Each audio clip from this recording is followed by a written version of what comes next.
Welcome back to Primary Source China Investment. This week we're on show U5, and Peng Guo and I are talking a little bit about China's playbook vis-a-vis this recent meeting between Biden and Xi.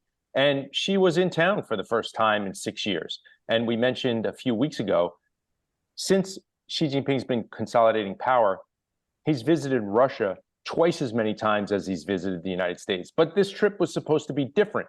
And there's plenty of hot takes, and we're not going to bore you with all those details, but it's important to contrast the words and actions. And let's look at something which should be very simple for a sophisticated surveillance state to implement: ending fentanyl and those derivatives. Fentanyl first came up way back in the Obama administration in the official readouts of Xi's September 2016 meeting. And then, of course, it came up in Trump's meeting in 2018. And now with Biden. So in those 7 years, about as long as Xi's been away from the United States, fentanyl seizures at the border and unfortunately deaths have skyrocketed. But I have to agree with the professionals. China cannot solve the US opioid problem, but saying something and doing something are completely different. So it's important to look at the actions. That brings us to the $40,000 a head dinner attended by so many CEOs, and one of my former bosses was actually making the introduction that evening of Xi Jinping. And what did Xi do? He dusted off his friendship and market access pitch book to say that China welcomes friends. So Peng Guo, I wanted to ask,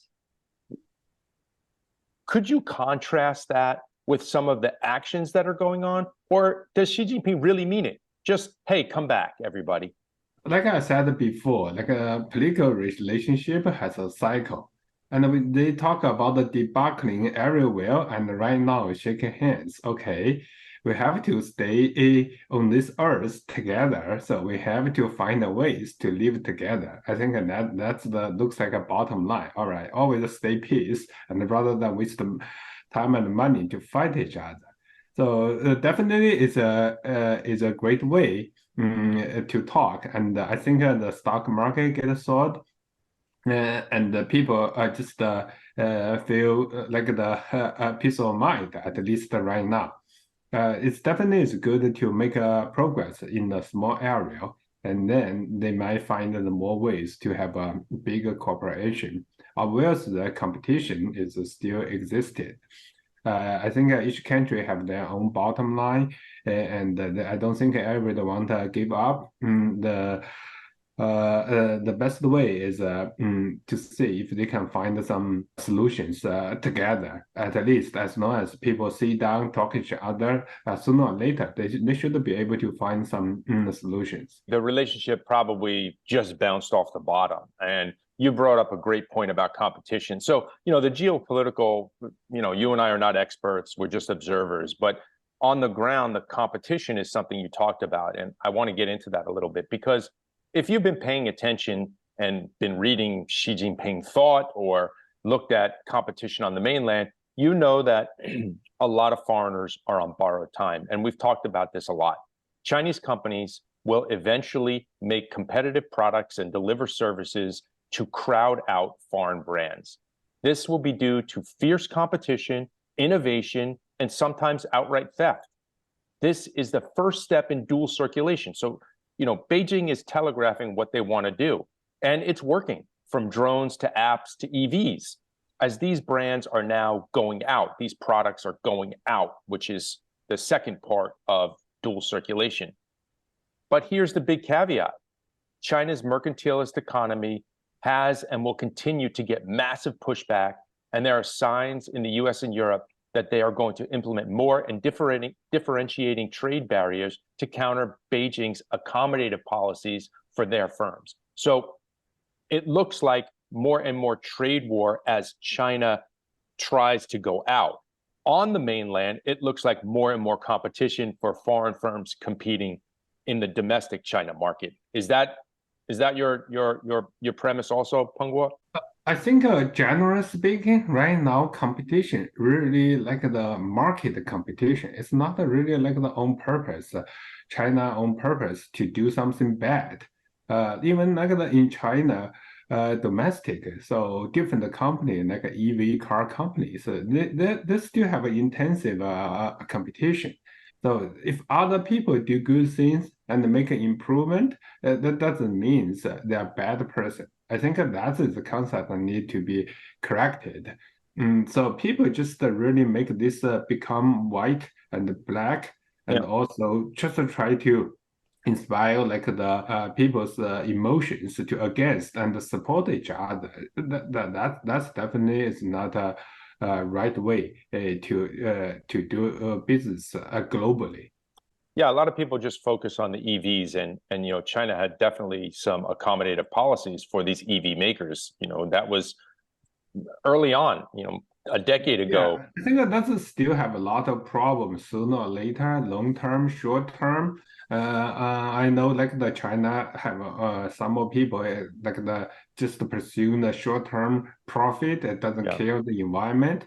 But overall, this I think that's also a good way to talk and to find the ways to really get the sustainable growth globally.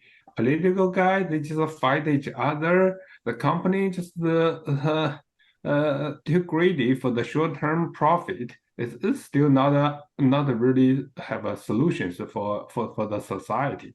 So you will keep people still complain. They face the better environment and a bad environment, so they just keep fight each other. I yeah, understand this kind of pressure. Mm. yeah. There's a lot of rushing in when there's profit. Look at something less sexy like the drone business. You've had tons of companies rush in, so you really squeeze the competition. So, but I wanted to get back to trade 1 second because China's exports to the U.S. is probably already peaked. So U.S. is importing less directly from China. Now, there may be some other proxies with China's manufacturing moving to places like Mexico or Southeast Asia, but we're definitely seeing a change in the way the U.S. imports products. And we're going to monitor that going forward because that has a huge effect on China's demand for products. Because if China cannot export, they're going to have to increase the domestic market. And we've talked about in the past, but I wanted to circle back to these CEOs that were in the room. And they all know that the risks on the mainland have increased. And we can talk about, there's some personal risk and there's some business risk and there's some legal risk, but the risks have increased because competition has definitely increased. And only the most sophisticated and localized firms will be able to navigate the ever-changing laws, practices, and competition.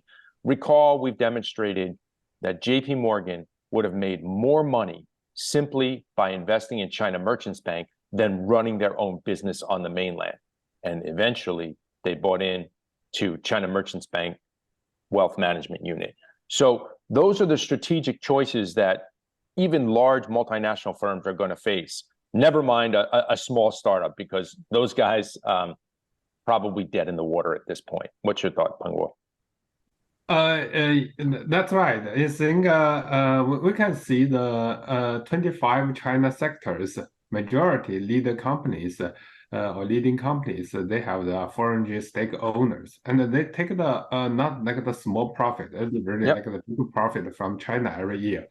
So it's definitely is good for United States, but my point is you cannot just inspire like the political environment to against such kind of the China to take the job. It's just to be you cannot complain as long as you get a profit from China. You cannot complain to China for this kind of the benefits. I think just to be realistic and tell the truth for the people. So just everybody be more reasonable to face each other and talk each other, because it's really in a different environment and the culture.